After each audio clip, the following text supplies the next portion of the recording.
وين بنلاقي الأمل أكثر مكان بأوقات الصعوبة وأوقات قد نشعر فيها بعدم وجوده؟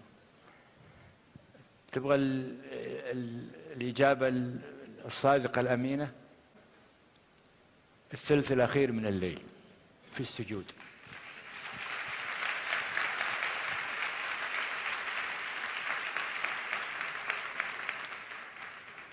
ما أحب المجاهرة في الأمور، لكن أدعو الجميع يجربها.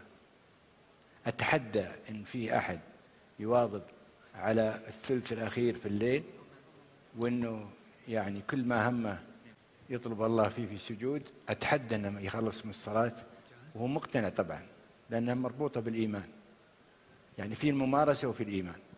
أتحدى أن في واحد يؤمن أنه في سجوده بيطلب الله وعنده قناعة أن الله بيحل ما هو عليه من هم أو حتى يعني اضطراب، لتعزيز مفهوم الأمن أو الطمأنينة.